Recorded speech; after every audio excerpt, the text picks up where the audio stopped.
just seen a very familiar name in the chat. Dave, lovely to see you. If it's the Dave Spencer, it might be a different Dave Spencer. I'm sure there are more of them. There's only one the Dave Spencer. Anyway, lovely to see you all. Let's get that chat box going. No one said anything yet. Dave, you're going to be the first. No. Okay. Oh, Dave, second, close second though, mate. Close second. There you go. Yana, lovely. Lovely to see you. It's the me. Good stuff, Dave. Lovely to see you here. Great. So let's start off. Where are you? I'm gonna say hi, I'm Will in Cams, UK. Cams is Cambridge. That's how we shorten our counties. Hamps, Hampshire, Bucks, Buckinghamshire. Okay, let's get with the good to hear from you all. Great. Look at all those place names. Let's start this off. So, in the nature of today, let's just find out if you teach teenagers, say yes. If you don't teach teenagers, say no. Okay, good stuff. It was so funny. It was this afternoon session. Some of you might have been at the Young Learners Festival. Don't answer that because you'll just say yes, and I won't know what you're talking, what you're saying, what you're answering. But we had the Young Learners Festival a couple of weeks ago, and some people were there and they weren't teaching young learners. And I asked that same question. I asked, what segments do you teach? And there were so many people that said, I teach teens. I reckon a lot of them are going to be you lot. The people that are saying yes right now, it's going to be the same people that were saying, I teach teens a few weeks ago at the Young Learners Festival. Just to see if anyone wants to type this in, if you want to take that moment to type it in. If you came to the Young Learners Festival, but you don't teach young learners, what were you doing there? I'm just interested. Of course, there's nothing wrong with you being there. I'm just very curious as to why you'd come. I suppose it's probably because you feel that there's always learning to be had, no matter what it's sort of geared towards. And teach both, Gada. Good stuff. Hi, Amir. How are you? LC, lovely to see you. I expect a lot from you today, LC. Please. Um, LC, I'd like to know, is that your actual name? Is your name LC? Elsie. Elsa? I was thinking Frozen, not Elsa. Lovely stuff. Good to see you all. Welcome, welcome, welcome. Let's have a quick another buzz of an answer to this question. Right, so today's session is a lot about social emotional learning today. In order to access the teenagers and get them sort of engaged with the learning. Let's hear one word from everybody. What is your biggest challenge with teaching teenagers? Maybe think back to your lesson yesterday and what was your challenge yesterday? What's the current thing that you're working on at the moment with teenagers? There's no surprises there, Cynthia. Jess. Yes, lack of motivation and attention span, not to bore them, getting them involved, getting them motivated. Well, there's loads of that today. You really are getting lots and lots of advice from Monica, Alicia, and Carolina on motivation today, and a lot about social emotional learning. So you're going to hopefully get some help that you haven't heard today, that you haven't heard before today from our three amazing speakers. Okay, great. I think it's about time for me to share my screen. Let me just clickety click. There we go. Okay. Connecting Teens Day. I'm going to get that chat up so I can see what you're all saying. If you've got any questions, by the way, pop them in the chat now. If you've got any administrative questions, so sort of if you're wondering about certificates and stuff, maybe get that out of the way now. I can answer that so you're not sort of worrying about it before the event starts. Okay, Connecting Teens Day. We've got Monica, and then we've got Alicia, and then we've got Carolina. So Monica will be talking you through creating social connections in class. Alicia will be taking you through the big emotions that come from a certain phase of their teenagehood. And Carolina is talking to you about learner autonomy and how to get those learners to have agency in their own learning in order to boost motivation. So I think all of that really touches home. I hope that does. That's kind of what we were hoping for, that we're touching home with teachers of teens and addressing things that you genuinely struggle with and that you need a bit of help with. And we found some people that I think are very capable of taking you through that. So Monica, Alicia, and Carolina coming up. You're going to get a certificate of attendance in the next week or so. That'll come with a virtual goodie bag as well. If you're on Facebook and LinkedIn, you won't be getting this email, of course. You haven't registered, so we don't know that you're watching. But if you want to, you can still register for this. I think you can still register for this session now on macmillanenglish.com if you want to, or you can register. We're actually doing this one more time this evening, so you can come to this evening UK time at 9:30 UK. That's 10:30 mainland Europe, there or thereabouts. Um, and then loads of other times throughout the day. I won't go through it. It will take too long to tell you about every country in the time zone. But that's going to come to everyone who's registered with a personalized certificate and a goodie bag that will have the recordings, the PowerPoints, and some free teaching resources as well. So, yeah, go and register if you haven't already, and if you have registered, look forward to that in your inbox next week. We've got an Educating Adults Day, so you can see a bit of a trend. We had Young Learners Festival a few weeks ago. This week we've got the Connecting Teens Day, and in 2 weeks' time we've got the Educating Adults Day, where we've got Esin, Megan, and Miranda talking about all things teaching adults. Just like the Young Learners Festival, I'm sure you'll take plenty from those talks if you're a teacher of teenagers or even young learners. You'll be learning about things like AI, so the latest tools. We're sort of doing that sort of periodically because it seems to be getting updated relatively swiftly, and things are getting swapped out with better and better technology as the wheels get faster and faster at turning with these new AI tools. And then we're looking at adults teaching adults online specifically, along with a couple of other bits and bobs. Do come along. That's Wednesday, the 4th of December. We've also got a very cool event coming. It's the Winter Fair. I'm so excited about telling you about this. I can't wait to run it. Dave, you're there. You've been part of this event several times. And I hope you agree that it's just really, really good fun. There's always learning. I mean, it's part of the academic program, so there will be learning involved. But actually, all four of the talks this year will involve a performance of some kind from all four of our speakers, from Jeremy Harmer, Fabiana Pirano, Ben Crystal, and Simon Gaffello. We've got Simon being an opera singer, Ben being a thespian, Shakespearean actor, Fabiana being all things sort of drama in the classroom. And then we've got Jeremy Harmer, who is a very gifted, you may not know this, but a very gifted singer-songwriter on the guitar. He has been his whole life, and he's going to be performing for us at that event, as well as, of course, imparting loads of help for you of how to integrate performance into your classrooms. Yeah, that's the Winter Fair, 18th of December. You can register for that now. Now, Monica Rodriguez Salvo, are you there somewhere? Please, I can see your name. No hiding, Monica. Here I am. Hi. Here I am. Hi. Welcome, everybody. Big day, Monica. How are you feeling? Oh, I'm enjoying this so much. So I'm glad to hear really, that. really, really happy to be here. I'm from Argentina, and I saw in the chat that there are a couple of people from Argentina as well.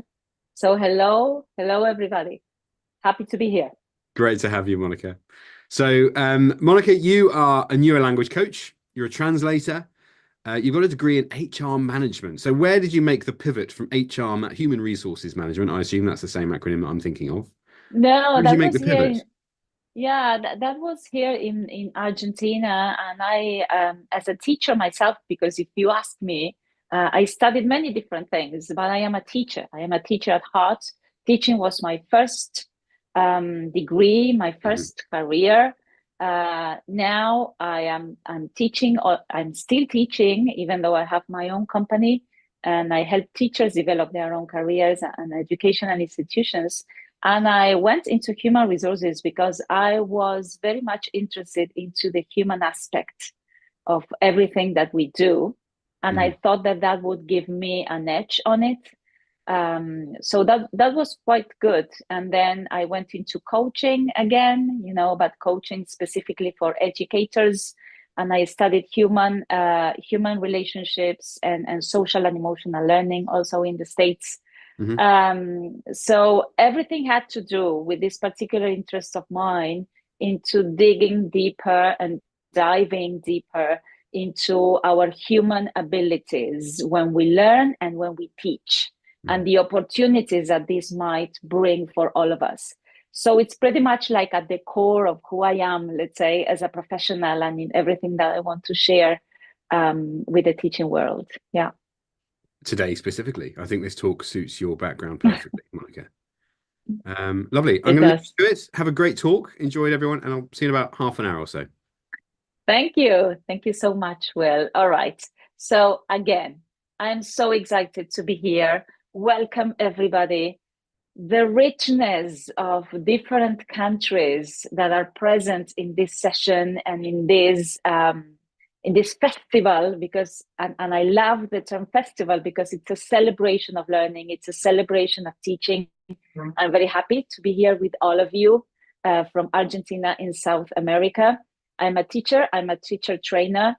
I love teaching. I am very much passionate about helping other teachers connect to the power of connection, precisely. Hi, Grace. Nice to see you here. There are many people that I know from Argentina here. So welcome, everybody.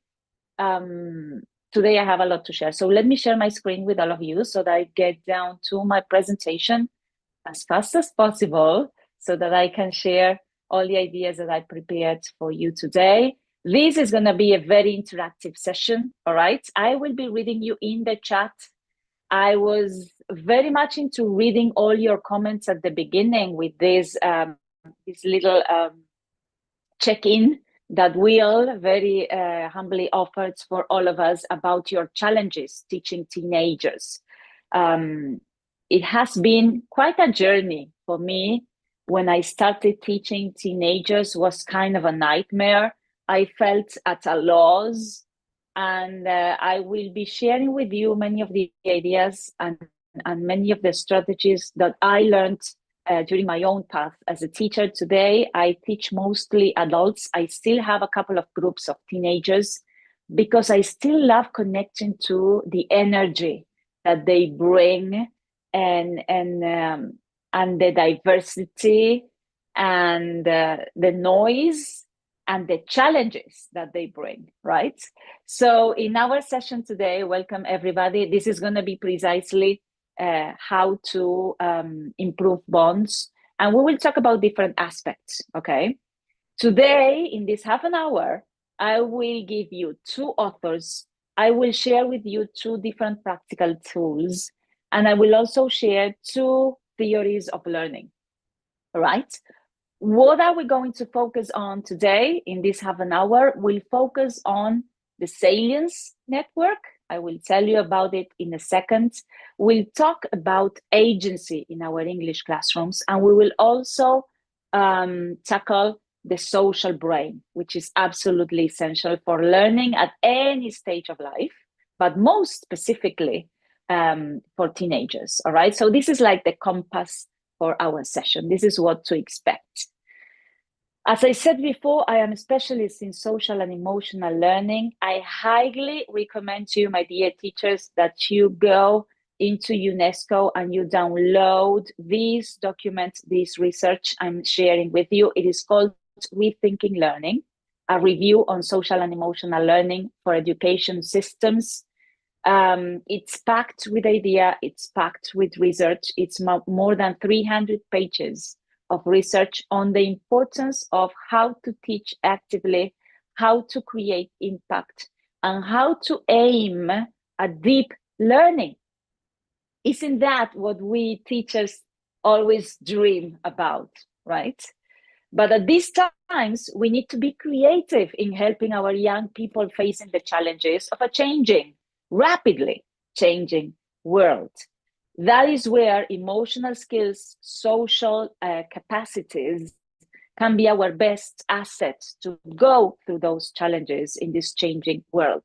So the idea and the ideas and let's say the core of what I will be sharing with you today is that as teachers of English, we have the huge opportunity to help our students develop their human skills while they are learning English.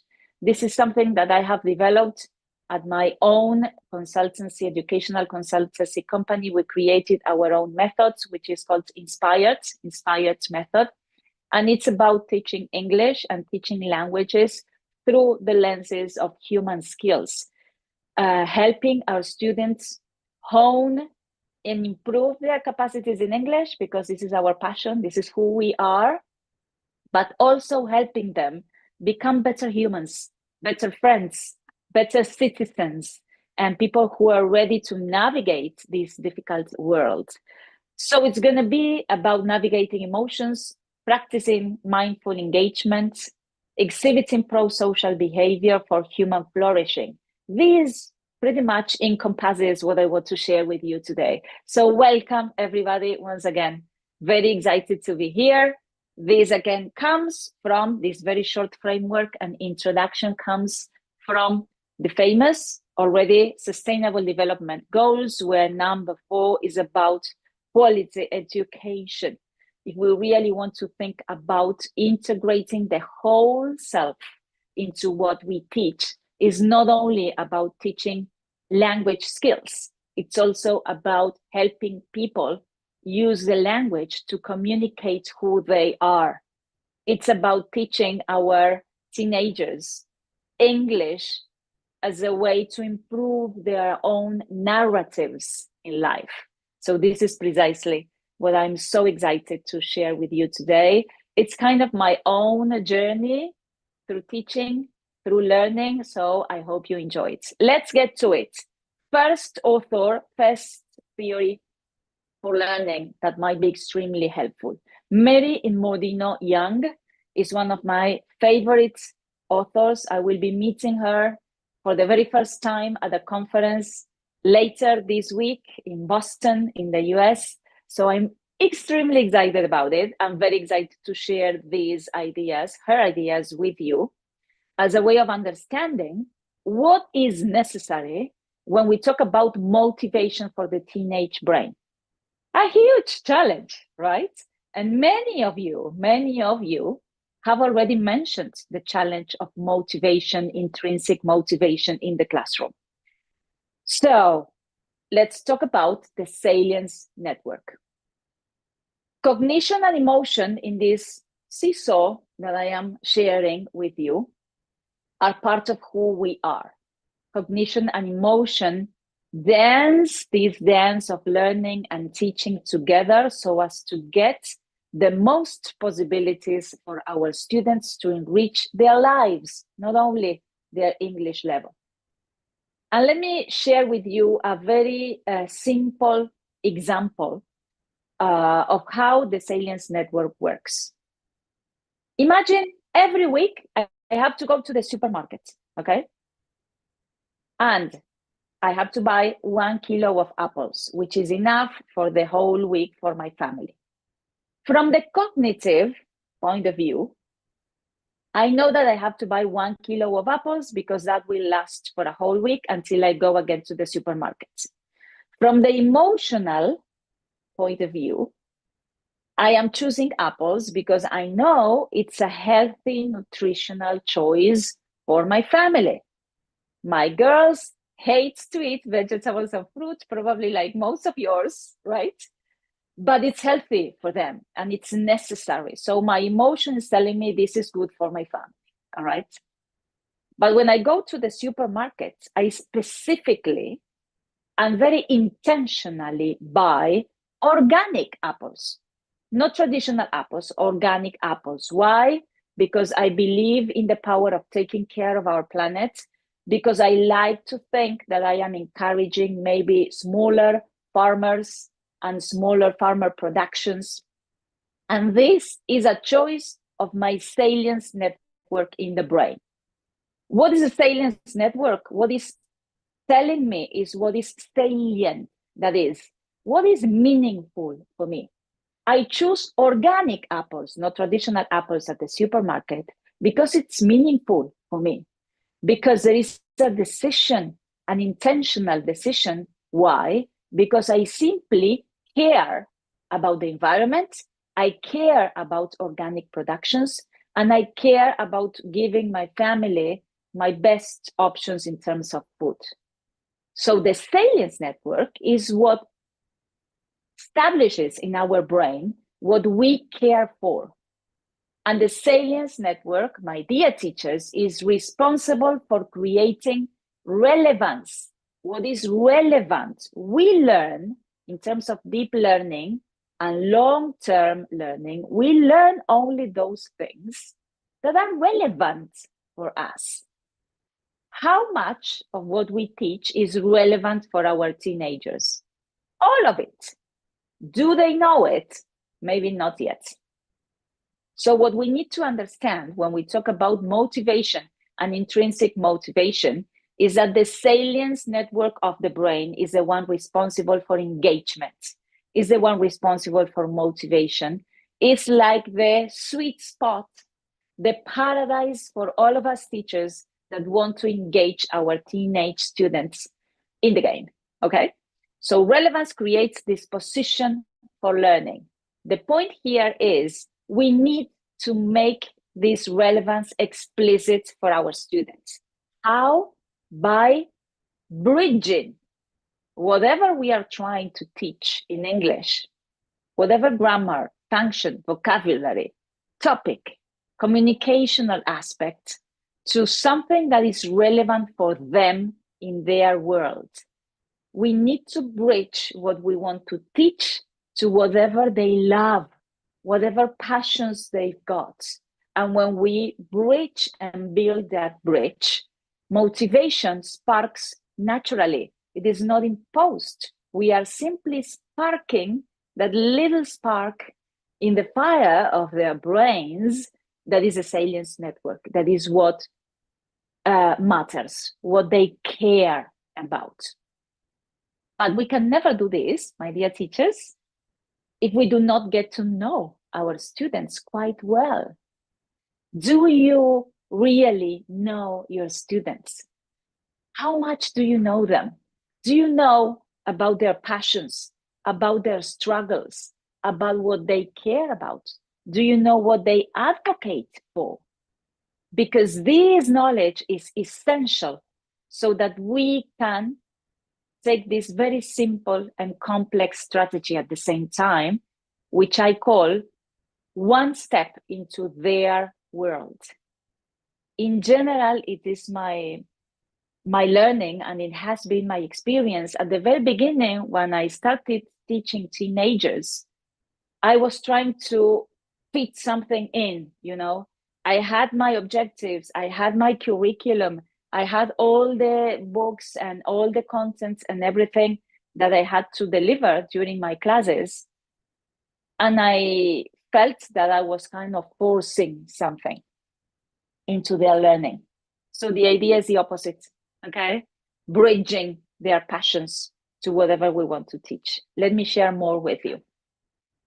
What does this mean? It means precisely some of research that I want to share with you. And while you read this image I'm sharing with you, to focus on this stepping into their worlds, okay? Getting to know them better, establishing a connection, establishing a human connection with our students. This is essential in everything that we do. And here is our first tool, because I know, my dear teachers from all around the world, that you really want to take some practical ideas to take into the classroom. So I will share this tool, which I've been using like at least for 5 years now. I have crafted it and it has evolved from my preliminary sketches when I first started using it some years ago into this. This is something that I used with my teenage students and they love it. This is a goal board.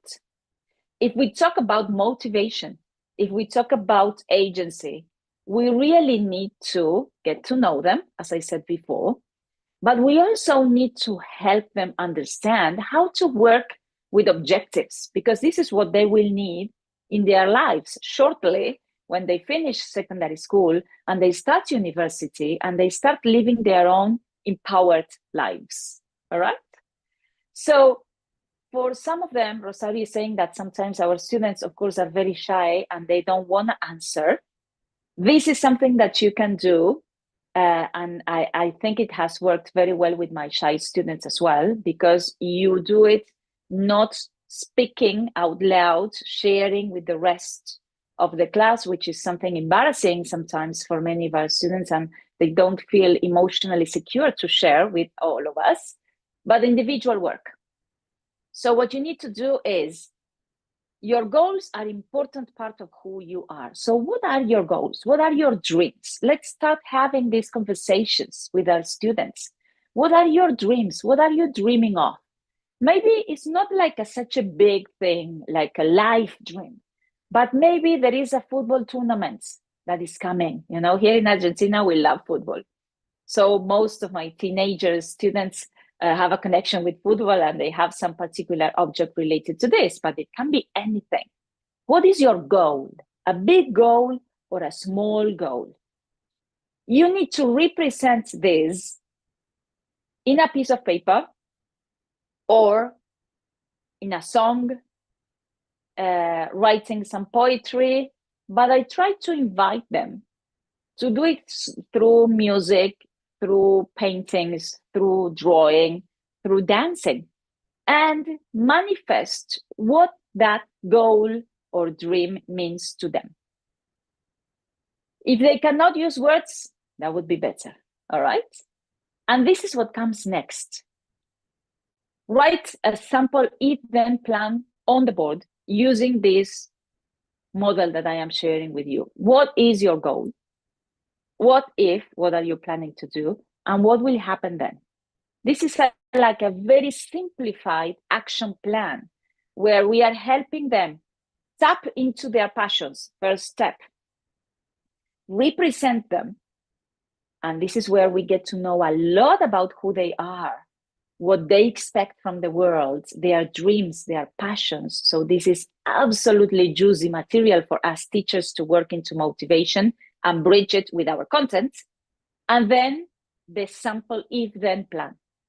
This also helps them into developing human skills, such as working for objectives, understanding that some efforts, will have to be deployed in there, and that they can plan ahead for that. And then the magic happens if every now and then you go back to these goal boards and you revise how they have been advancing in making their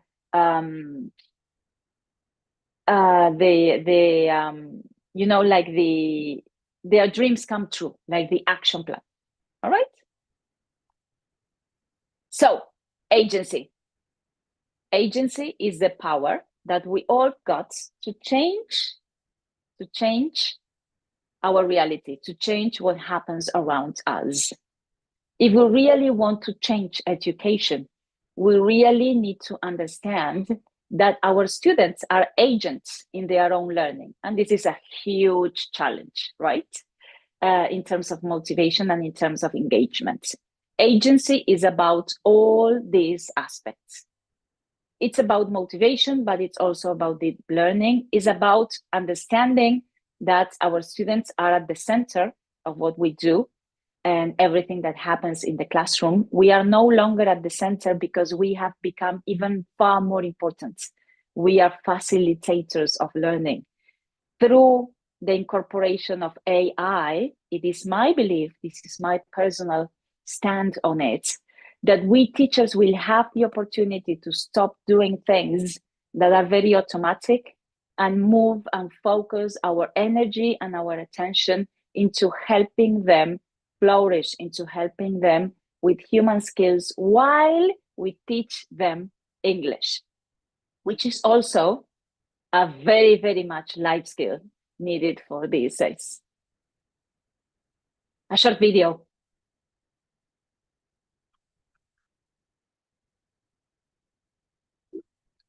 I love this video. I will just play it again, just because I love it. Because it speaks about the power of understanding our own goals, of giving ourselves that push that sometimes we need in life. There is not always a teacher there. And this is a reminder, my dear teachers, to give yourselves also a little push, all right? To celebrate who you are, to remember how valuable your task is in helping people flourish into their best selves, into helping our students tap into their best possibilities. Okay, don't forget that. All right, so let me move a little bit more. Social brain. We are pro-social beings.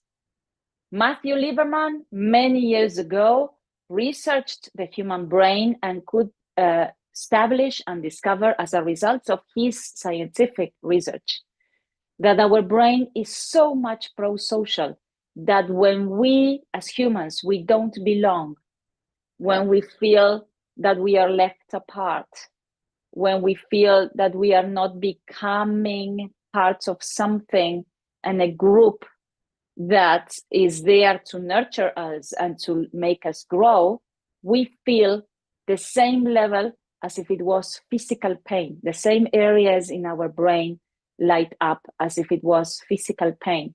So it hurts. That important is the social brain in learning and in human development, not only in learning. But we know that we learn when we can share this learning with others, when we can learn together. This is a huge concept that I love, which is called togetherness. In this togetherness is that we learn at our best. And this is especially true for our teenagers. So we definitely need to take advantage of the social brain. A little game. Are you ready for a game? Type yes in the chat. Say yes if you are ready for the game. Yes, you are? Okay, so tell me, what is it that you see in this image? What do you see at this moment in this white and black image? Type in the chat. Let's see. I love it. Okay, first time I saw this image, I saw nothing. I mean, I just saw like white and black spots, and that was it. Nothing else. So you're extremely creative. Congratulations on that. Okay, second part of the game. I will show you another image, and then I will go back to this one. All right? Second image for all of you, my dear teachers. So many of you were right. I will go back to the original image. Why is it that I'm sharing this with you? Because I want to share with you our second author of the day, Dr. Lisa Feldman Barrett, which has also discovered through her research that our human brain is a prediction machine. So what I've just done, my dear teachers, is I created a new memory in your brain. Let me go back. When I showed this image, I created a new memory in our brain. Our brain is constantly referring to memories to understand reality. So, for example, what happens with our students when we have a test, when there is an assessment of any kind? Type in the chat. What emotions come up if I say test? Whenever we tell our students, we will have a test, and we know it is extremely important, and we believe in formative assessment, and we know that tests are a huge opportunity for our students to continue learning. However, anxiety, stress, fear, panic, bad memories, this is not casual. We all of us, not our students alone, all of us associate a test with experiences that are uncomfortable, to say the minimum. So we always refer back to that. The good news is Dr. Lisa Feldman Barrett tells us that those memories can be changed. So I need to invite you, my dear teachers, to become agents in teaching. Agentic teachers. How? By fostering the social brain and by telling and helping our students create new memories. What would happen if we can help them, for example, during a test, while we are doing a reading comprehension activity from the beautiful Macmillan materials that you all know, a speaking activity, if we help them understand that all those emotions that they feel might be understood from a different perspective, like the butterflies in the stomach when there is a test can be the signal that this is the moment for you to give your best, that this is the moment to find your drive, to perform, to focus. These sensations in my body, this little fear I'm feeling, can be transformed into fuel for something better. That would be, my dear teachers, creating a new bee in our students' brains. Because the good news that Dr. Lisa Feldman Barrett shares with us is that those memories, those predictions of the brain can be changed with new predictions, like the new image of the bee that I gave you some minutes ago. Another tool, the second tool that I have to share with you, I will share the link for this because this is something that I did with a friend, teacher of mine. We created a choice board.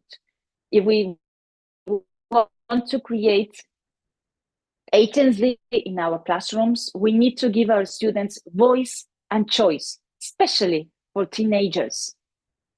My dear teachers, remember, if they feel that they can do like a little choice, this is like a limited choice that they will have. So we created the choice board because there was a novel that we were reading in the English classes, and we wanted to check if they could understood the story, but they could choose. They could choose between creating some music, sorry, writing or performing a song, or writing a letter, or reenacting what they had learned. They had this limited choice, 4 options, which was okay because it gave us teachers everything we needed to know that the content was covered, understood, and that they incorporated the new learning. But they could choose. I will share with you in a minute this choice board so that you can use it. Okay, so this is my second tool. And just to wrap up, my dear teachers, we can't heal the world, not the world as a whole, but we can start with a little voice of kindness. We can start with helping our students embrace who they are, celebrate their passions, get to know their passions, and giving them voice and choice in this world. So thank you all very much. Thank you very much, Monica. Absolutely amazing. Just brilliant. Such a well-structured talk. I just love the way that you've gone about that and ended with some very, very practical advice for everybody. I'm just reading what everyone's saying. I think you're looking at the chat box, I hope. Yes, I am. Absolutely. Yes, I'm reading everything. Thank you so much. Oh, here is a link I promised. Thanks, Monica. Oh, that's to the is that to the resources? The references, Yeah. sorry. And no, this is a link to the choice board that I have just shared, the second tool. But like the complete set, Okay. It's a Google Doc that you teachers will be able to adapt according to what you are trying to aim at checking with your students, giving them voice and choice, precisely. Okay, brilliant. Thank you. Thank you for sharing that, Monica. That's great. Okay, if you've got any questions for Monica, please do put them in the chat now before we let her This go. is the time. We've had a general question. How would you help teenagers who barely engage in the classroom? You have already spoken about that. The question was put in there, I think, about 10, 15 minutes ago. So I think it was before you got to that bit. Anything else you'd like to add? I think that stepping into their worlds is a key. I think connecting to who they are individually, as people, as persons, as humans, is absolutely key. And I think that everything that I shared today has to do with this idea, which I've also learned sometimes the hard way with teenagers and adolescents. Because we are pro-social beings, and the social brain that I explained before, we all have a very deep need to be seen, to be recognized, to be heard. And when you connect with your teenage students at that level, we create a bond that is almost, I would say, unbreakable. That was like a shift in everything I did with teenagers, you know. Mhm. Once I started giving them voice, choice, once I started sharing with them, listen, maybe I don't agree that you are playing on the PlayStation, you know, like 3 hours a day. And I think that is not really the best for you and your brain. But you know what? I really want to know more. I want to understand what is it that you do there. And this is a personal story, really, that because this happened to me with my girl, with Ailu. And I said, listen, you know, I need to know more about that. And I discovered that she was doing a lot of social things, you know, with the video games, for example, that I had no idea of. So Mhm. it's also about giving ourselves the opportunity to discover different worlds, because those are the worlds that our teenagers are inhabiting at this moment. Yeah, yeah, yeah. There are many opportunities to guide them, to help them if we step in, you know. I suppose a teacher needs to be curious. A parent also needs to be curious about what their children are into. It's easy to sort of uh, maybe ignore it or sort of treat it as something that's you would never be interested in. But there are, I'm sure, some things that you can pull on that would interest you. So to be curious, I suppose you're saying, is to be curious as an adult in what? Curiosity is Yeah. essential, essential. Hmm. And sometimes as teachers, you know, in front of our students, we tend to kind of cover up our curiosity, you know. We still have this old idea where we teachers were at the center of everything that happens in the classroom, that we need to know everything, that we need to deliver information all the time, and that is no longer so. Now we are facilitators. Information is everywhere. We Hmm. have the huge opportunity of teachers to help them transform information into new learnings, into knowledge, which is completely different. I think we have a great question from Amar, We do. I right? was just looking at that. How does the salience network influence a teenager's ability to focus on schoolwork versus social interactions? And how might this change during emotional or stressful situations? Okay, these I would need to separate these answer into two different parts precisely. The salience network is absolutely essential to teenagers learning, because if they understand that whatever they are learning matters in their world, we are bridging, and that is what triggers motivation. All right. Uh, if they are motivated, they will focus. I'm telling you, teenagers are very determined to learn about what they care about. Of course, Hmm. not everything that we have to teach will be meaningful to them, but we can thread some connections there. Second part of the answer, stressful situations are never, never nurturing for learning in any case. We know what happens in the brain if there is a very strong emotion, very intense emotion. Our prefrontal cortex, that is our rational center, blocks out. And this is where learning happens. That's why I said at the beginning that the best learning happens when we have a regulated emotional and nervous system that is Right. regulated.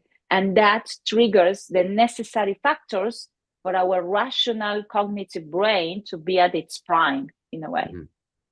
And another thing I will say about this, it's true for teenagers and for all sorts of learners. Emotional security, psychological security is the technical term in our classes, is a must.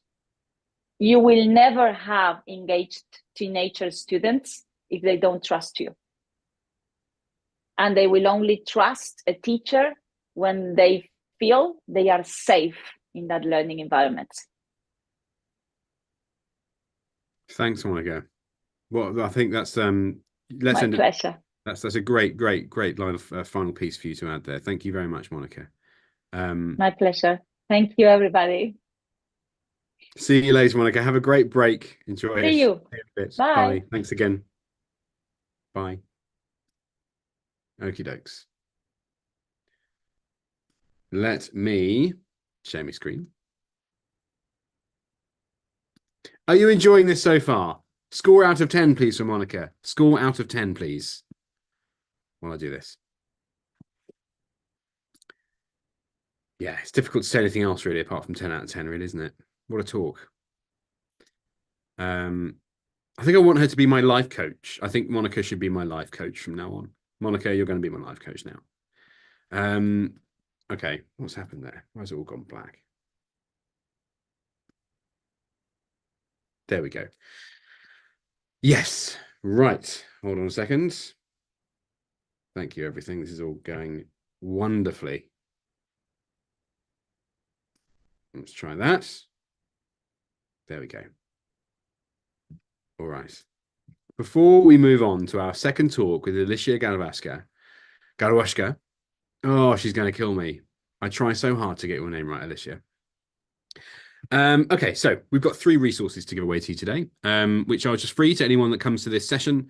If you're on Facebook or LinkedIn, you'll need to register for the session if you want to get the resources. And if you can still register, I think you might be able to register for this session and just join us on Zoom, or you can register for the evening session, rather the later session, which is on in about 7 hours from now. We're doing these sessions again tonight, where you can get these. So with every session we're doing, we're giving away a resource, and the resource for this first one is a poster of idioms. So this was the idea behind this is that if you would like students to build bonds, you need to give them opportunities to converse with each other, get to know each other, maybe on a slightly more superficial level where they can discuss something outside of themselves. So we've got some idioms here with some descriptions and definitions of them, where you might use it as a conversation starter. Maybe compare it to their L1 and what equivalents they've got. You can put it on the wall, put it in their books, maybe as a piece of homework, sort of a communicative homework for them. Anyway, it's something to download and print and use in your class whenever you'd like, or hand it out as a digital resource. Anyway, there you go. Help yourself. Alicia, are you there? Oh, Yeah, I am. Alicia, Alicia, Hey. Alicia, Alicia. Is that right? Alicia. Yes, it's the Polish pronunciation of my name, or international one. What's the international pronunciation? Is it Alicia?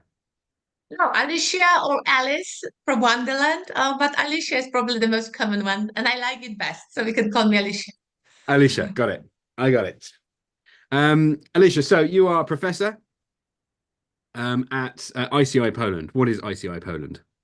International Coaching Institute. It's international, but I'm the head for Poland. And what does that mean? What does your job entail there? I organize, okay, actually, I'm in charge of all coaches who belong to this International Coaching Institute. We organize some meetings, we take care of the quality of coaching, which sometimes is not used properly. So I try to look at it a little bit more scientifically and not to, not to accept bad practices. Yeah, we organize lots of events like coaching conferences, webinars, things like that. Wonderful. You publish 300 or more articles Maybe and more, but books yes. on psychology and drama. What are you writing about? How do you find the time? Listen, you just come back from Poland. You're in I believe you're in Astan. Was it Kazakhstan earlier this year? No, You're not a busy Kazakhstan. It person, was I think. Tajikistan. That was Oman, and I came back Tajikistan, from sorry. Paris 2 days ago. I'm Right. horribly busy, but I think, because I have lots of energy, so I have to tunnel it somehow. So I do lots of different things.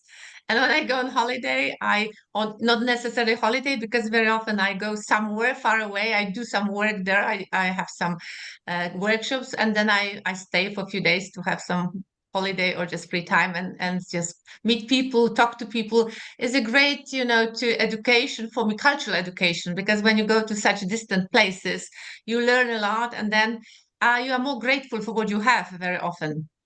I'm sure. Yeah.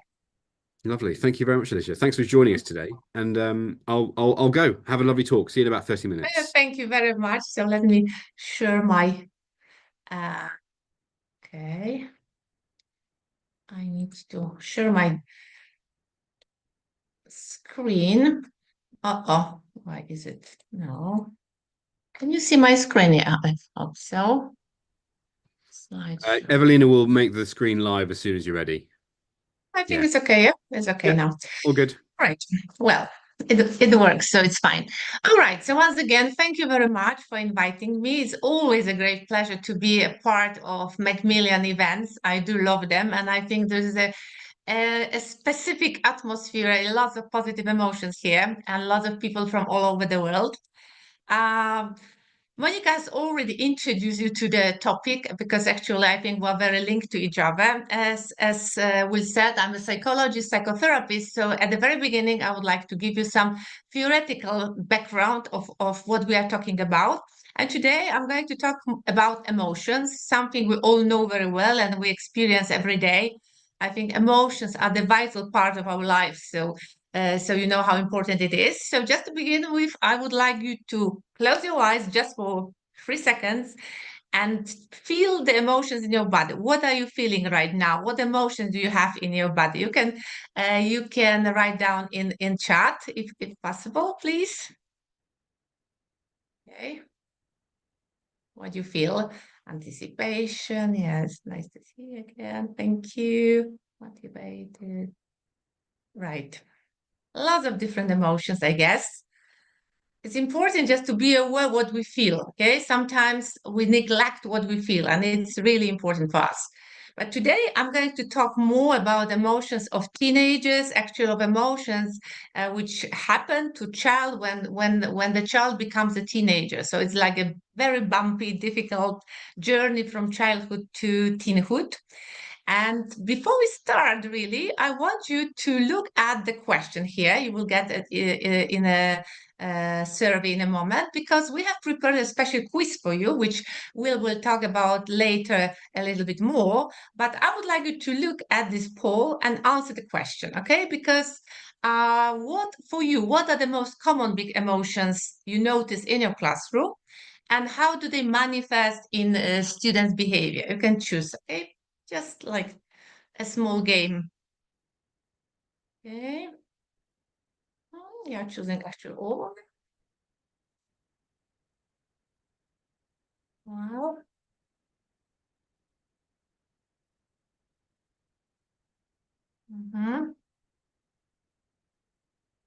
Okay. So actually, you know, the answers are very different. You are actually pointing all the emotions, but the most common is frustration, expressed in low motivation and defiance, and excitement and anxiety. Okay. You can do the whole survey, the poll later on because you can have it. So it was just to give you a flavor of the quiz which we want to invite you to do. All right. So here's the code, but you can find it, I'm sure, on our website. So the shift from childhood to adolescence, a very difficult moment, is a pivotal time characterized by significant emotional, psychological, and social transformations. So students will not only begin perceive themselves as teenagers, but will also undergo numerous physical and emotional changes. So this phase is actually crucial for the formation of the individual identities, the attainment of independence, and the navigation of social crises. So here you have the quote, it's hard to describe the metamorphosis that begins with the onset of adolescence. The transformation holds so many different threads. And you teach teenagers, so you know what I mean. So let me change that then. So the transition from childhood to adolescence, as I said, is referred as teenhood. And usually this is the period roughly spanning ages 10 to 19. And what is important, it encompasses the onset of puberty, identity formation, and increasing independence. It's worth to know that when we look at, when we consider the transition from childhood to adulthood, it's really essential to recognize that this process consists of three distinct phases. So we have early adolescence, late adolescence, and young adulthood. Each phase actually presents very unique developmental changes. So it's really very beneficial for all teachers, for us to comprehend these stages effectively, because then you can give better support to your students. What is also important that neurological development typically reaches completion between the age of 22, 25. Usually female mature a bit faster than male. And during this period, brain undergoes a very significant transformation, yeah, from being a child to being an adult. But today we are going to look more and more specifically on this first stage, early adolescence. So it's the age 10, 12 to 14, 15. And as I said before, is a very a particular important time in a teenager's life, because what is the definite end of childhood. If you have your own kids, you understand that it's really important when your little child suddenly stops being a child and it enters a phase of changes. So first, the changes are very sudden, but then really very profound. So what's happening first? What biological changes happen, because it's very important. First of all, we need to be aware that puberty actually is this catalyst for change. So puberty triggers actually a cascade of hormonal changes which lead to physical development. You can observe many symptoms like growth spurts, sexual maturation, and changes in body composition. So all these biological shifts, they have really important psychological implications on the pupils or students' behavior. First of all, is self-image and body image. As adolescents become more aware of their bodies, their self-esteem can really fluctuate, because teens may experience like body satisfaction, especially now when we really live in a culture of which promotes certain body ideals. So you know that especially girls, they have problems with acceptance of their bodies, of the way they look. And research actually indicates that negative body image is very much linked to the increased rates of anxiety and the depression. The other thing connected with puberty is mood swings, because hormonal changes lead to mood swings and emotional instability. So adolescents may really feel overwhelmed by intense emotions, which sometimes manifest either as irritability, sadness, euphoria. You have the whole diversity and range of very different emotions. Monica has told about the brain, and it's something we also have to be aware that the brain during this period of transformation undergoes significant maturation, especially and particularly in these areas which are responsible for decision making. Yes? So impulse control, emotional regulation. We have two regions of brain which are extremely active during this time. The first one is prefrontal cortex development, which is crucial, as it already been said, for reasoning, for judgment, for making decisions. But it can also lead to impulsive behavior and some difficulties in anticipating consequences of actions young people take. And the other part is amygdala activation, because amygdala is responsible for processing emotion. This is the region of our brain which is responsible for emotional regulation. So it becomes really very active. So the heightened emotional sensitivity can result, of course, in heightened feeling of anxiety, fear, excitement, and again, the whole range of different emotions. So this is important to understand that sometimes the behavior of your students, which can be difficult for teachers, because sometimes teenagers, teens can be really difficult, is very much related to the neurological condition and the moment of the development. What next? This is the time where the peers become increasingly important. Yes, the peer relationships. So the need for acceptance, for belonging, can also influence the adolescent's identity formation. So peer pressure becomes really huge. Adolescents may feel even compelled to conform to some, peers' norms. Sometimes they can lead to risky behaviors, such as some substance use or engagement in different unsafe activities. And the other process is social comparison. teens often compare themselves to their peers. And as we know, comparison is not good even for adults, because then it can really impact self-esteem and body image. So when they have positive peer relationship, it can enhance self-worth. But when they have negative experiences, it leads usually to feelings of inadequacy. So it's very difficult for them.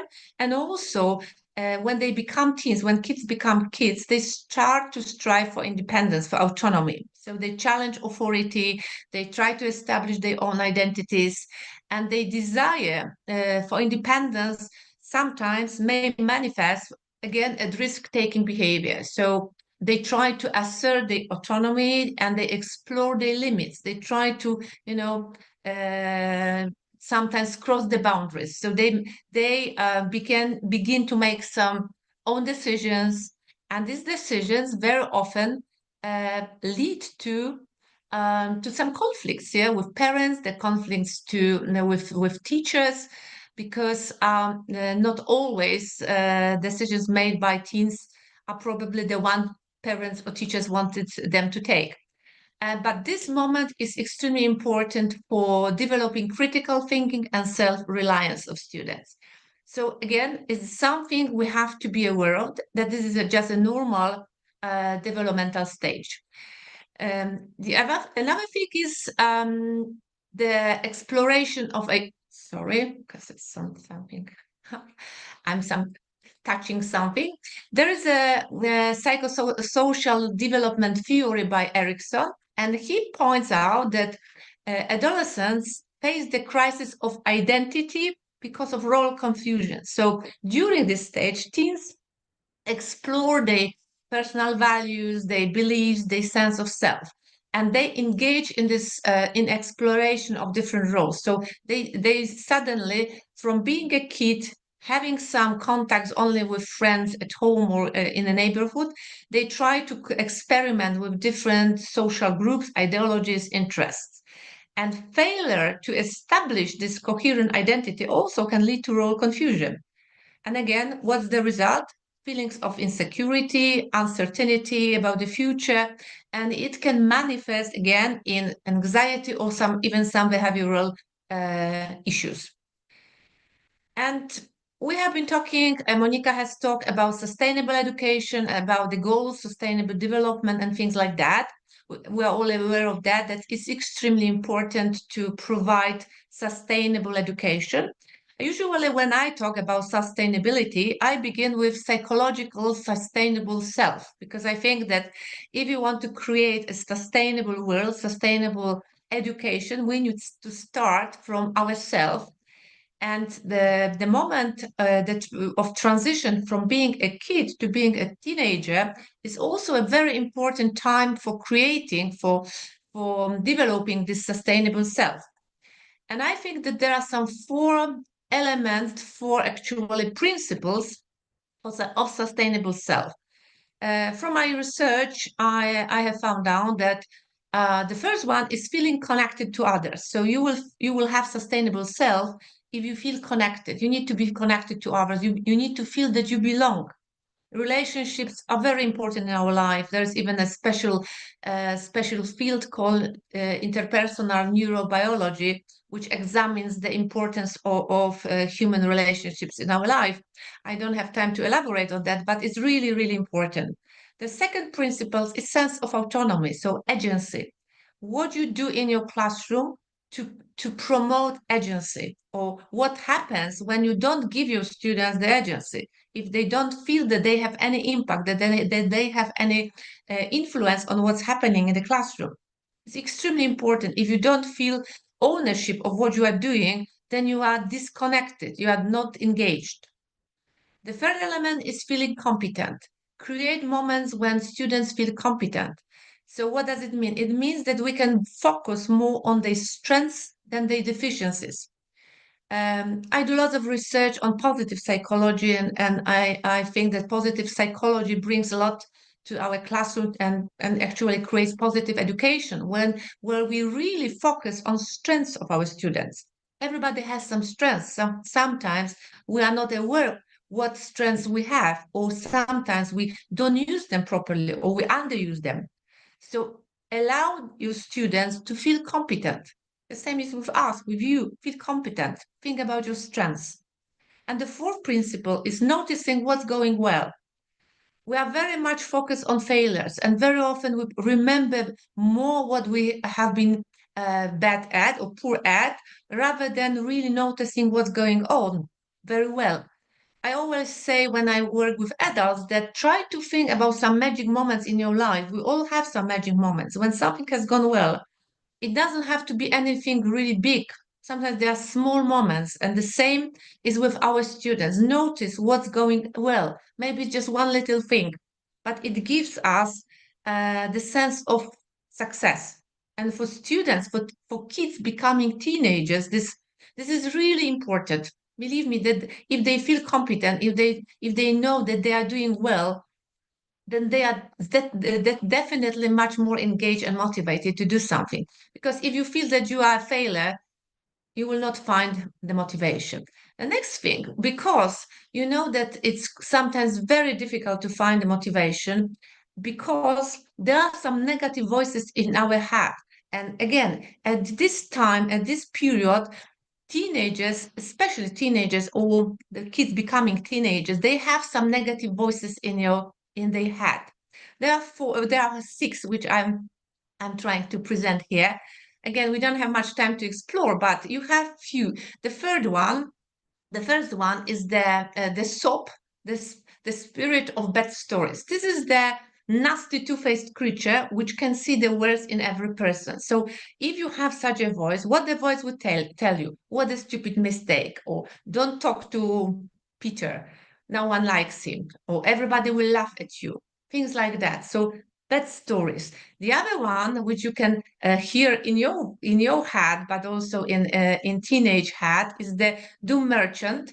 Doom merchant, what does he do? Doom merchant hides in the shadow. So his voice is just like a whisper, very slow, very scratchy.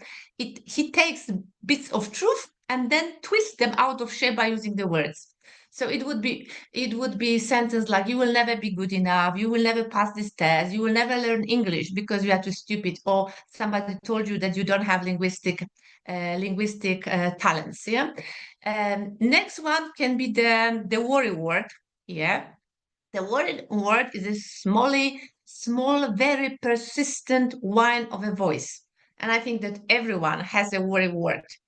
You know, this is like the irritating voice, which is very difficult to shake off. So the worry words, imagine the worst which will happen. Again, so I'm for sure you will fail the test. I bet you won't do it. I bet you will not write this assignment, things like that. So the next one can be, of course, the if only elf here. So the if only well, what does it mean? What does it do?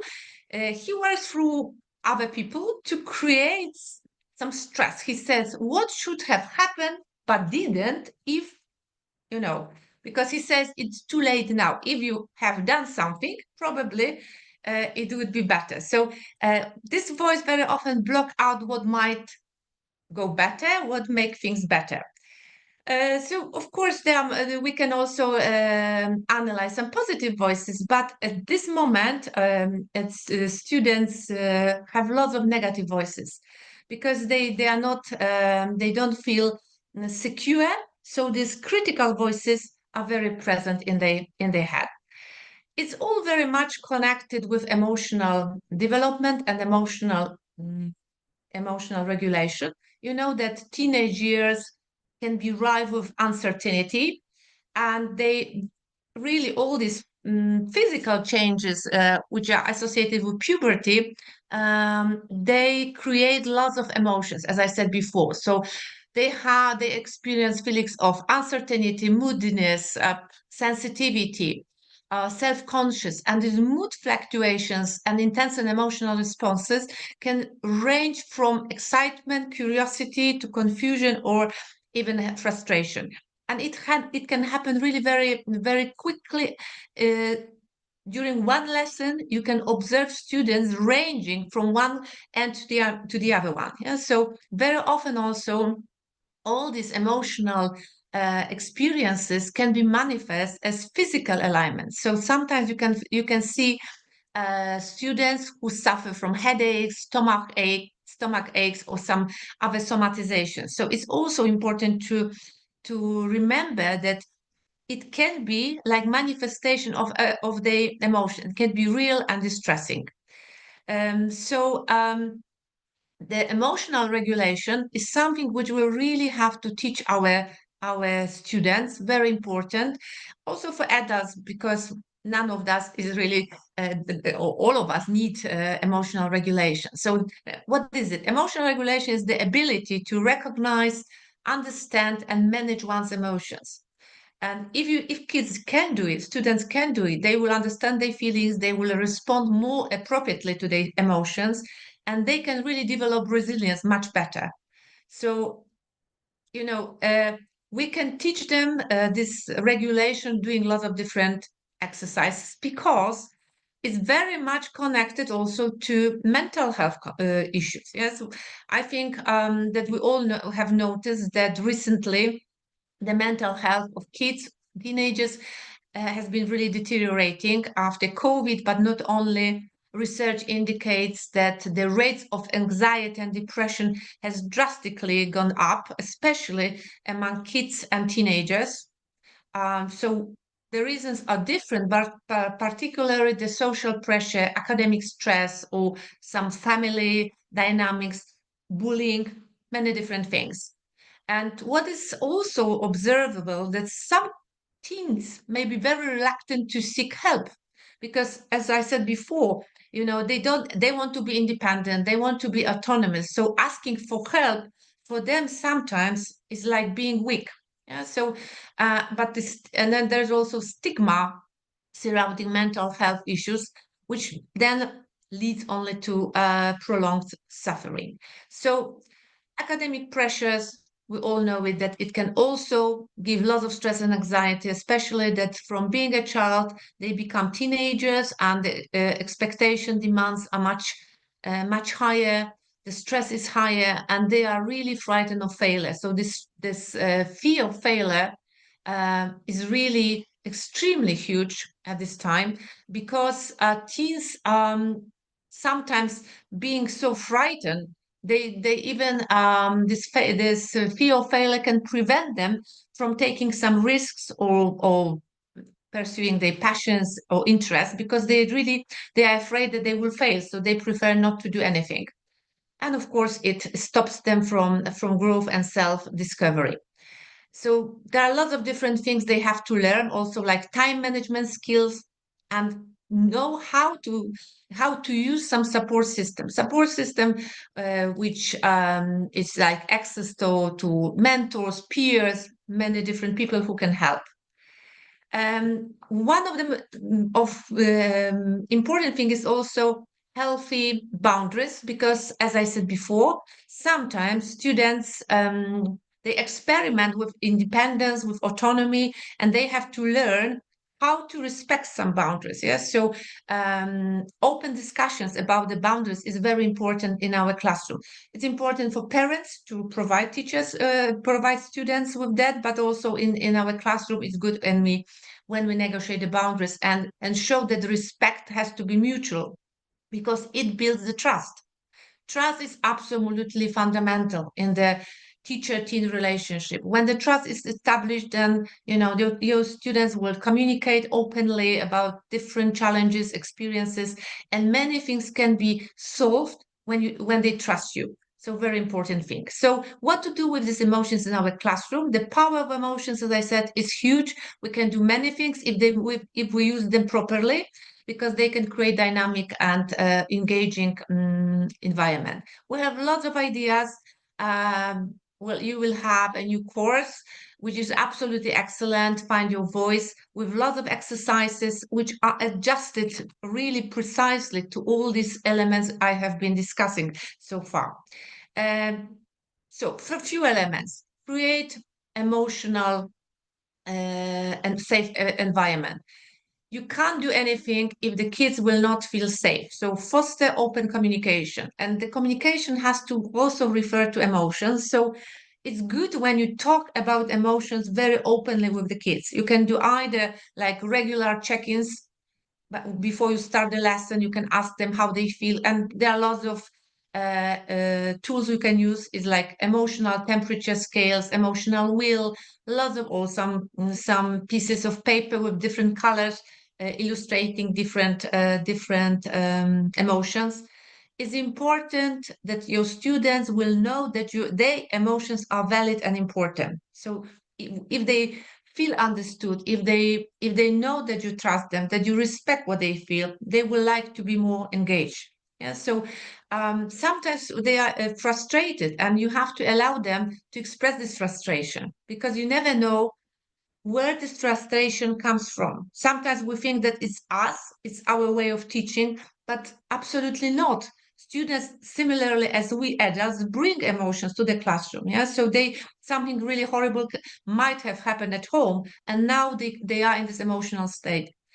Another thing, creating predictable routines. Children need to feel secure in this time, and there are lots of insecurities. So if you have some routines that you start each lesson the same way, or you have some, routines during each time you meet, it will give them the sense of security. So because stability reduce anxiety, promote emotional well-being.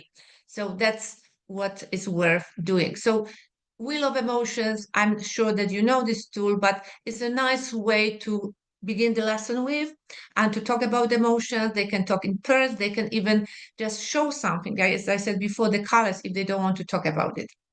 Um, Another thing, they need to be taught how to identify emotions. So help them recognize the emotions, label the emotions, because this is the element of self-regulation.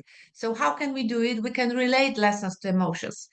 In many books, in our course book, Find Your Voice, you have some stories, you have some topics which are really very much correlated to emotions. So you can even start the story and ask them how would they finish the story, or could they analyze the emotions of the character of the story, what they would do if they were the character. Lots of different topics.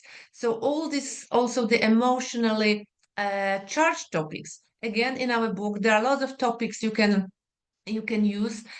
Something which is interesting. Monica said that you have to enter into a teenager's room. You have to understand their passions, their interests. So select themes that evoke strong feelings, because this is the time when they need to be emotionally, focused. They need to be engaged emotionally. So when you talk about something which is interesting for them, or is a little bit controversial, it will be the right way of channeling or using the emotions in a positive way.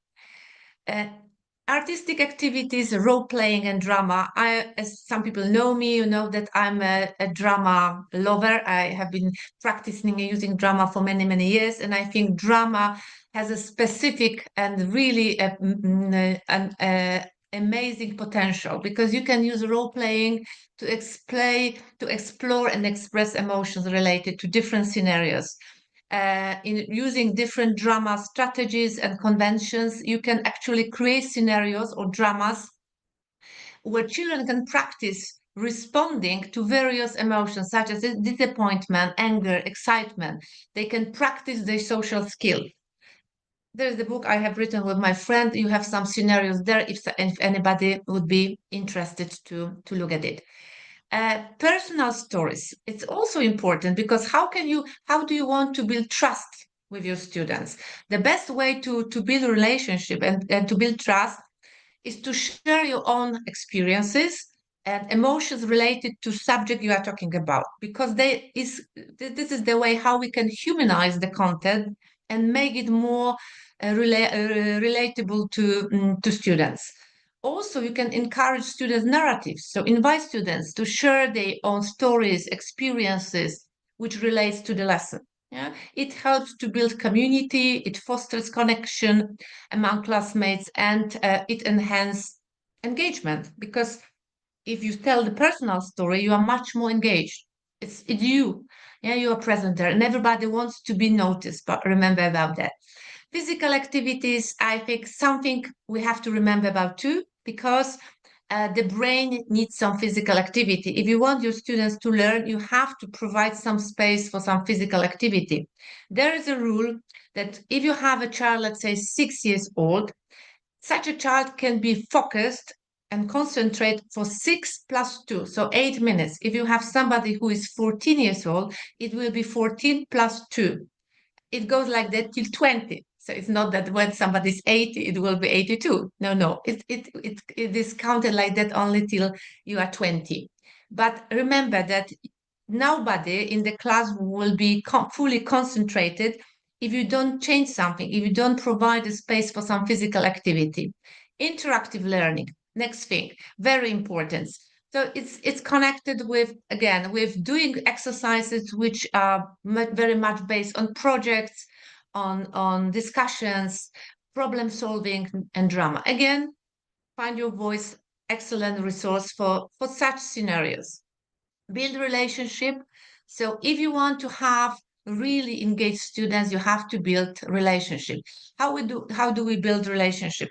Of course, in a group, in a team, but also we have to take the time to understand students and the individual emotional landscape. So very often we need to also provide like one-on-one conversation, because this is the moment when you can understand the feelings of an individual student, their interest.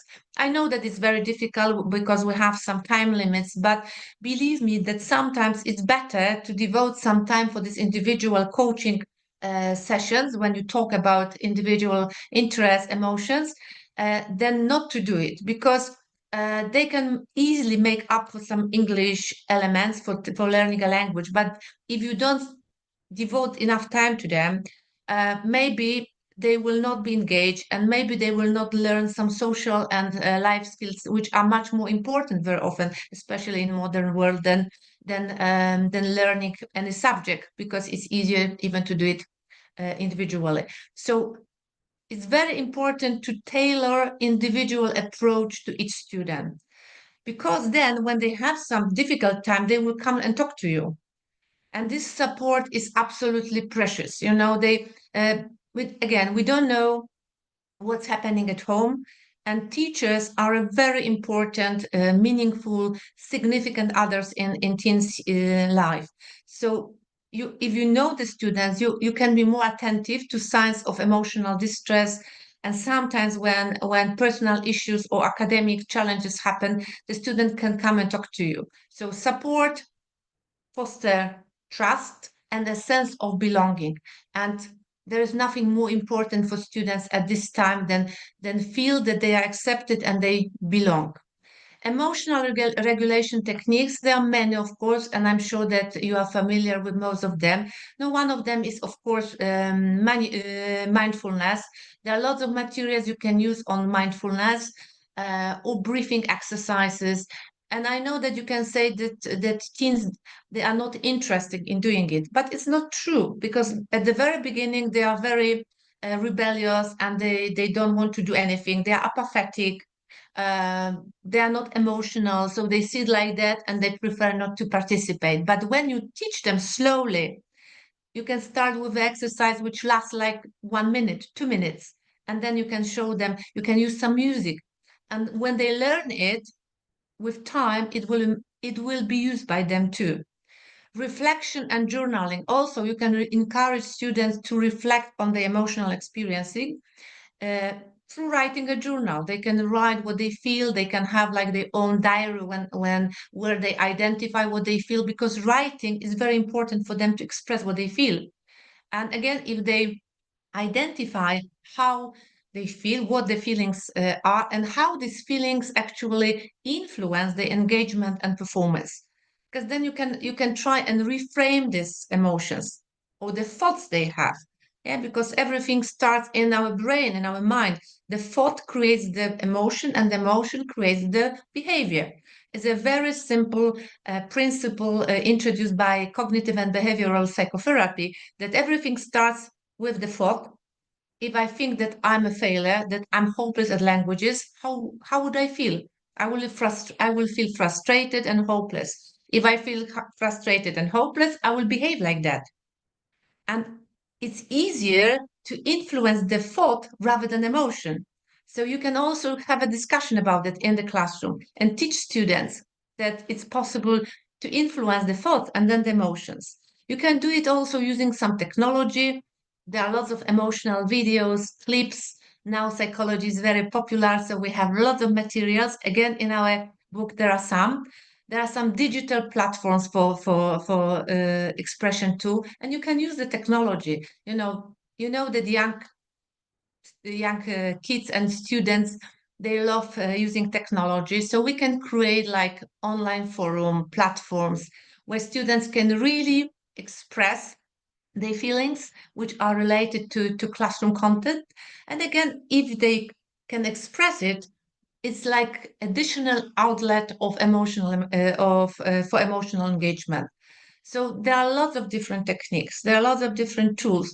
But first, you need to know what your students like, and slowly, step by step, introduce things. Because if we want to be too quick and impose something on them, they are usually very reluctant. They don't want to do it because they feel that their ideas and their opinions are not respected. And they feel being forced to do something. But when you do it step by step, I'm very idealistic and very optimistic. I think that there is a key to the door of each student. It's only a matter of time how you do it, and to find the right key to open the student.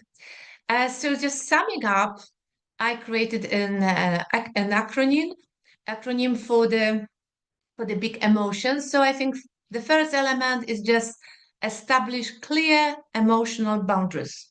Yeah, to know what is respected, what is accepted in the classroom, what is not.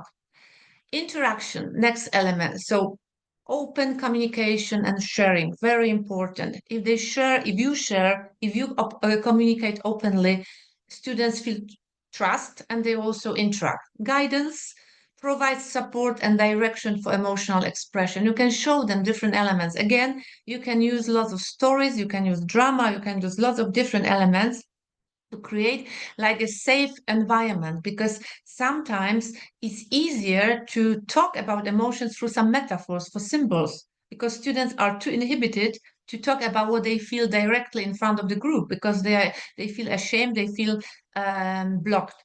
But if you do it using some stories or drama where they play the character or they can talk about characters, is a fantastic way to talk about their own emotions, but through the metaphor. Engagement involves students in emotional learning. So there are these all elements of social emotional learning we have been talking about, and Monica has told about you too. Management, teach strategies to manage emotions. Another important thing, first, what does it mean to manage emotions? First of all, is to accept what you feel, not to suppress them. This is one of the elements of ACT, is acceptance and commitment therapy, which is very popular nowadays. I use it also in therapy. But accept what you feel. Tell me where you feel it in your body. And then when you have this moment to be aware, mindfully being aware what you feel, you can react to it. So it's one of the elements. Open dialogue, foster open communication about feelings.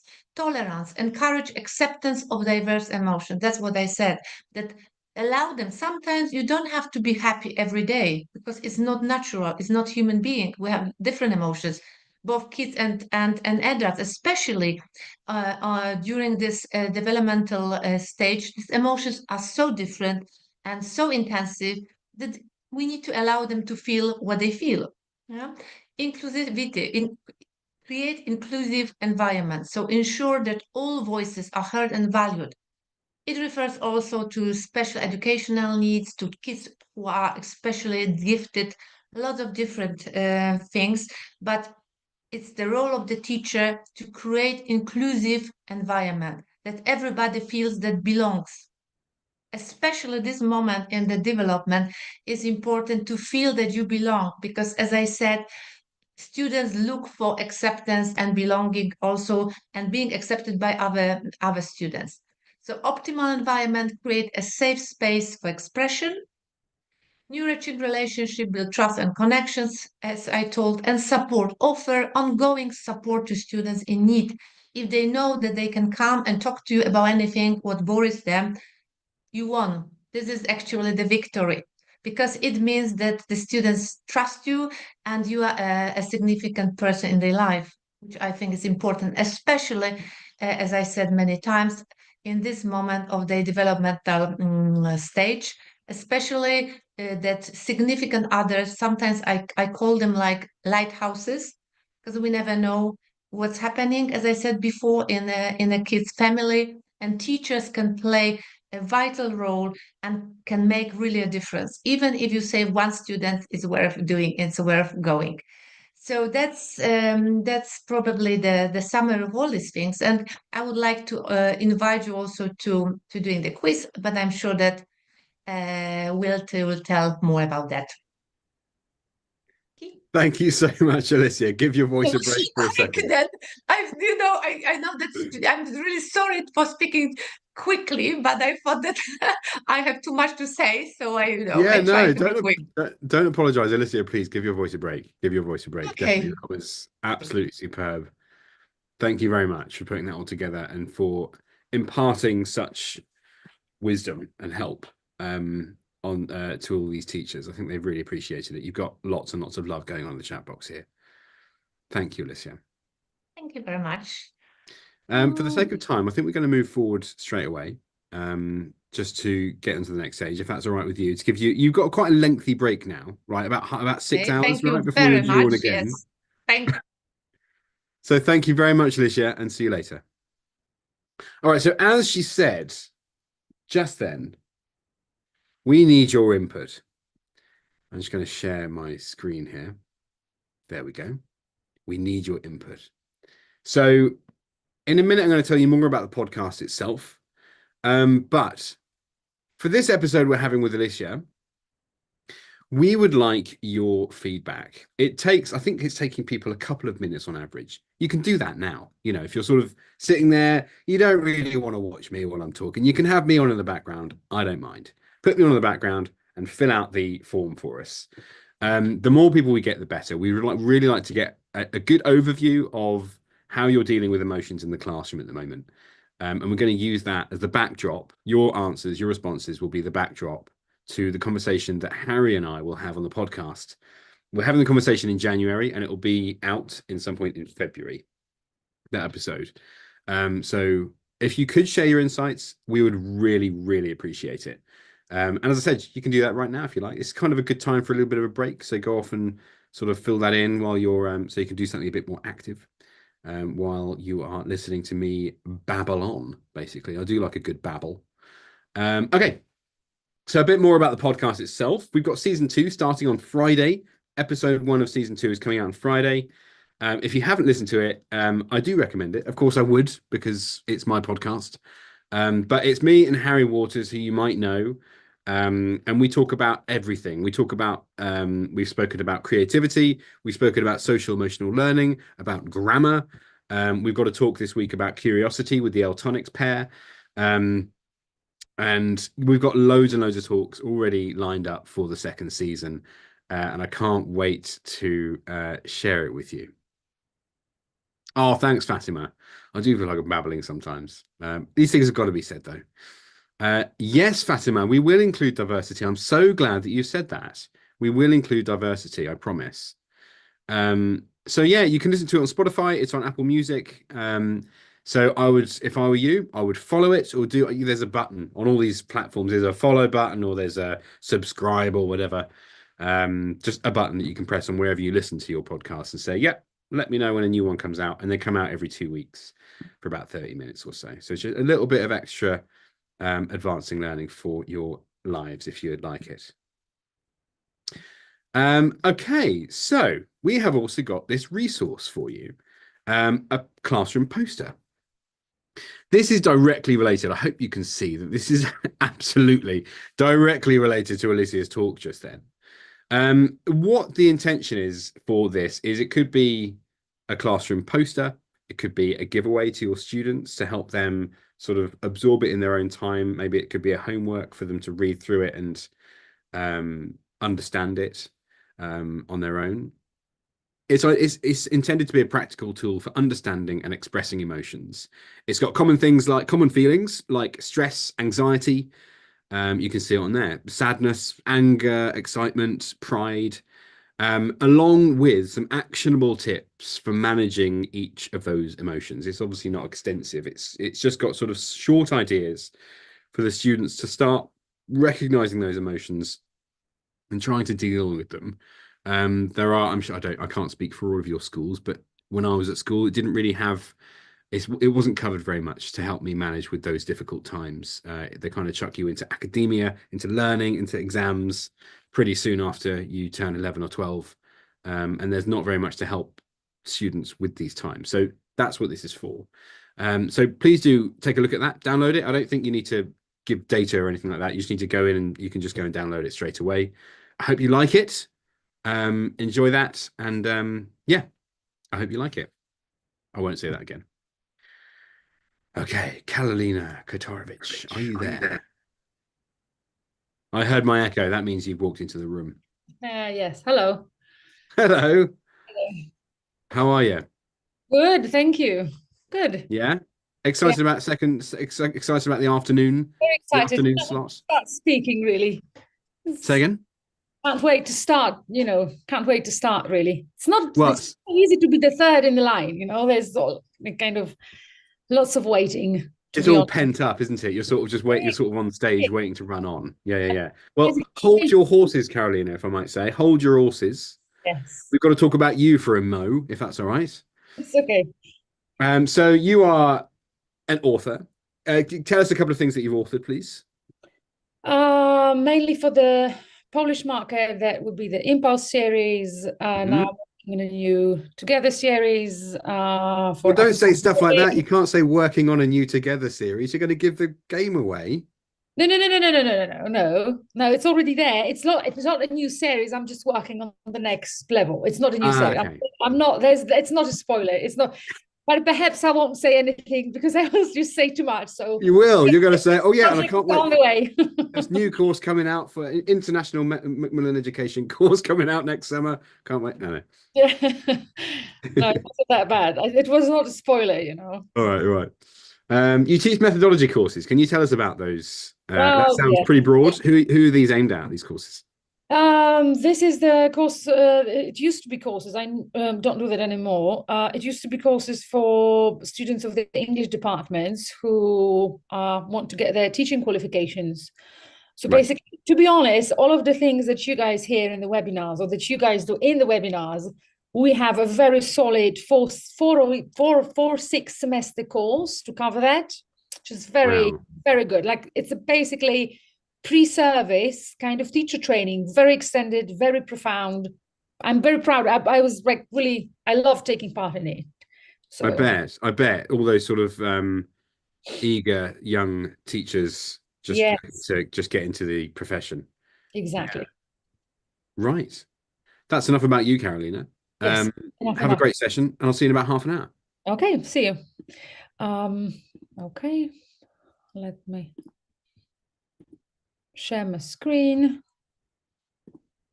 So the title for the session for today is let me just close. Okay, the title of my session for today is Learning to Fly, and I'm going to show you how to help learners achieve some levels of autonomy in exam preparation.